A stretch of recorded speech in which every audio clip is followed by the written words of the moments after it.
Dalawa ang patay habang isa pa ang sugatan matapos bumangga ang isang van sa footbridge sa kanto po ng EDSA at Quezon Avenue kaninang madaling araw. Para sa detalye, may live report si Love Anyover. Love.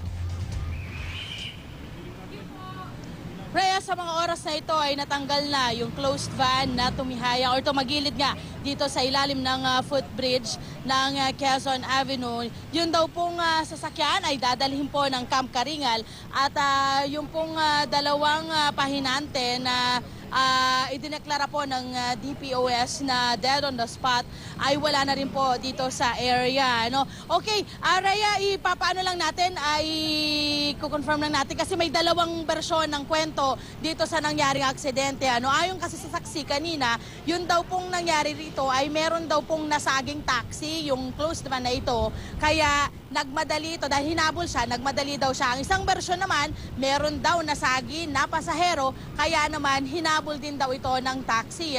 Dahil sa pagmamadali nila, na bumangga nga po sila dito sa may kanto mismo ng footbridge dito sa Quezon Avenue. At yun nga, merong sinawing palad na dalawang buhay. At ang nakakalungkot dito ay yun nga, umamin din yung driver na sila po ay nakainom. Yun naman pong driver nitong closed van na ito, bago pa raw bumangga dito sa ilalim ng footbridge, ay nakatalon pa, Rhea, at kaya naman may mga, hindi naman minor injuries siya, pero nasugatan pa rin siya doon sa kanyang pagtalon, kaya dinala po siya sa East Avenue Hospital. Yun yung pinaka-initial na impormasyon na ating nakuha dito nga sa nangyaring aksidentang ito na nangyari kaninang madaling araw ng mga alas 4 ng madaling araw. Mga alas 5, mga 5:30, natanggal nga itong van, itong closed van, pati na rin po yung dalawang pahinanteng binawian ng buhay. Yan mo ng update tayo mula dito. Balik sa inyo dyan, Rhea. Alright, Love, may mga pangalan na ba tayo ng mga nasawi o nasabihan na ba yung mga kamag-anak din?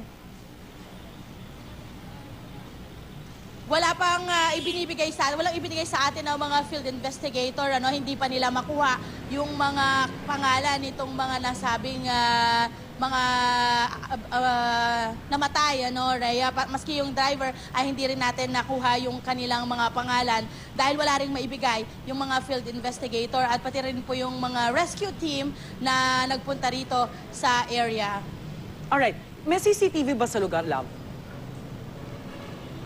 Meron bang paraan kasi sabi mo iba-ibang version yung kwento. Napapansin ko dito parang wala akong makitang dito eh. Ang alam ko, ang CCTV natin, lalo na sa MMDA, mostly kasi yan talagang nasa Cubao. Ang alam ko, meron sa Cubao. Pero dito sa Quezon Avenue, na mismong kanto rito, wala akong napapansin na merong CCTV dito sa pagkakaalam ko.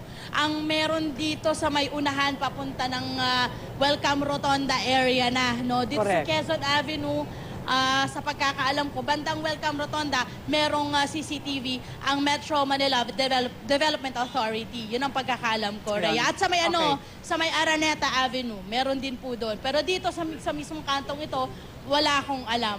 Wala tayong nakikitang, ang alam ko, sa pagkakaalam ko, doon sa aking pagta-traffic natin. Ay, wait lang, Rhea, meron pala, sorry. Ito, sa ilalim, nakita natin. Okay. Ayun, meron tayo nakikitang CCTV doon sa taas, sa ilalim ng footbridge. Meron.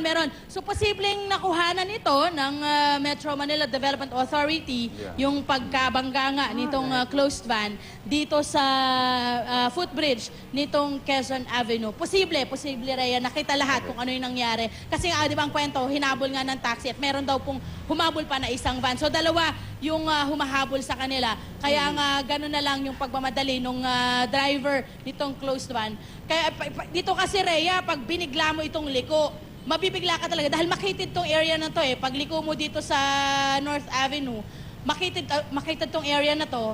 At kung mabilis ang takbo mo, siguradong dediretso ka dito talaga sa island. Dahil sobrang palikong-paliko itong area ng Quezon Ave. Love, kahit alin dun sa version na kinukwento mo, may involved na isa pang sasakyan. May taxi na humabol o may isa pang van na humabol. Nakuha ba ng mga pulisyon o nakatakas?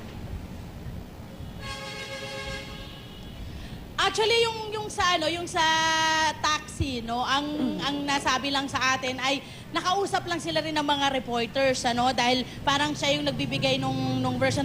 Kasi itong saksi na nakausap ng mga kasama natin sa media ay rin pasahero ng isang bus na nakasaksi doon sa nangyari. Ang sinasabi nila, dalawa ding bersyon. Merong balintawak at merong trinoma area. So hindi pa natin makuha talaga kung saan ba talaga nangyari yung pananagi nitong closed van doon sa taxi or sa isang pasahero, ano, Ivan and Rhea. So yun nga, wala pang malinaw doon sa dalawang bersyon or sa mga bersyon na nakuha natin doon sa pag-aabang natin at pagbabantay dito sa nasabing aksidenteng ito. Okay. Alright, maraming salamat. Love Anyover.